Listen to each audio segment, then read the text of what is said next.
Hey, my name's Chris, and I'm going to show you how to measure a load cell with an NI data acquisition device in LabVIEW. So most load cells are strain gauge based, so actually on the inner diaphragm are tiny strain gauges whose resistance change proportionally to the amount of load applied. So normally you need a couple things to measure a load cell. You need something to provide an excitation voltage. And also, since the load cell only outputs a signal in the millivolt range, you need some sort of signal conditioning to amplify the signal. And then lastly, you need a data acquisition device to measure the signal. So in this case, we're going to be using an NI C-series device that combines all those functions into a single module. It provides the excitation voltage, the signal conditioning, and the measurement.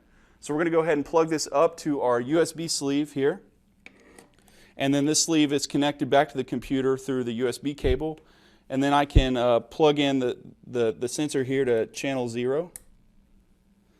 And now we're going to switch over to LabVIEW and create a new VI. And then on our block diagram, we're going to right-click, go to Input, and add a Data Acquisition Assistant. So the DAC Assistant is a step-by-step wizard that allows me to quickly configure my measurement. And so in this case, we're going to be acquiring a signal and doing an analog input, and we're going to scroll down here to the force measurement type, and we're doing a bridge-based force measurement. And so my analog input module has 4 channels. We connected the sensor to analog input 0, and we'll click Finish. And now we got a couple more settings to configure here. We can set our minimum and maximum input range. We can also change the units here. And the next thing we want to do is configure our scale. So our sensor normally ships with a calibration certificate, and we can enter some of those values here.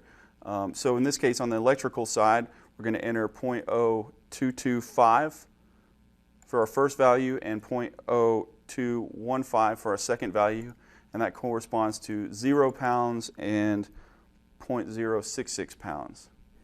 So we'll click OK, and then we're going to keep the bridge type as full bridge.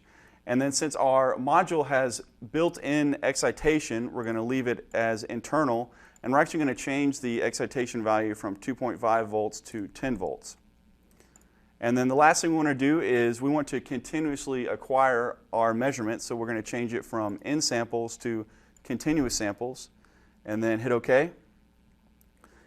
And now the DAC Assistant is actually going to prompt me and say, do you want to add a while loop around the DAC Assistant? I'll say yes.